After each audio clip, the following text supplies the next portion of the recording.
J'avais fait une vidéo précédente où je vous ai montré comment créer un compte bien certifié avec un mail pour ne pas avoir de soucis de retrait de SMS et de dépôt. Une fois créé, vous venez remplir les informations. Voilà, vous avez vu le logo, il y a cliquez sur saisissez les informations. Une fois arrivé sur saisir les informations, bon ici j'avais déjà rempli, mais c'est pour vous montrer encore comment suivre les étapes. Vous cliquez sur patronyme. Patronyme, c'est le nom transmis par le père. Pour ceux qui ne savent pas, c'est pas le surnom. Surtout ne mettez pas de surnom là-bas. Donc vous pouvez mettre votre nom de famille. Pour moi, dans le cas, c'est Popo. Donc vous mettez Popo, qui est le nom de famille. Voilà. Vous mettez Popo, le document, vous mettez la pièce d'identité, vous sélectionnez. Série en cas d'échéance, ça c'est pas important. Le numéro du document, généralement, ça se trouve sur la partie où il y a la photo. C'est juste à l'angle. Généralement, ça commence par. Vous allez voir, ils ont mis N et puis suivi de une série de chiffres. Voilà. Pour la Côte d'Ivoire, comme ça, généralement, ça commence par CI 00. Voilà, vous voyez un peu, il a fait un exemple.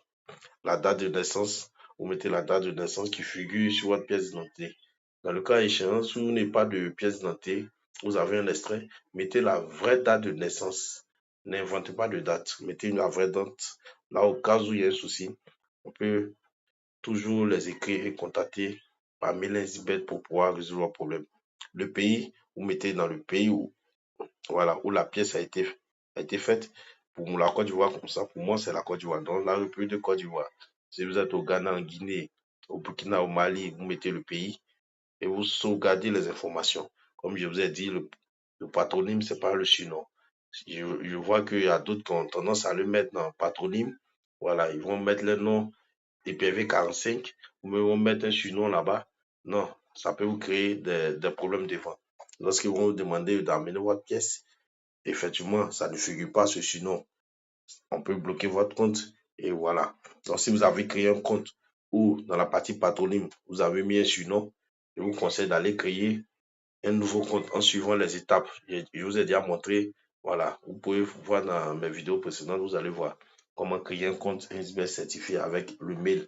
Voilà, pour vous éviter beaucoup de choses. Une fois fini, vous sauvegardez les informations de votre compte. Voilà.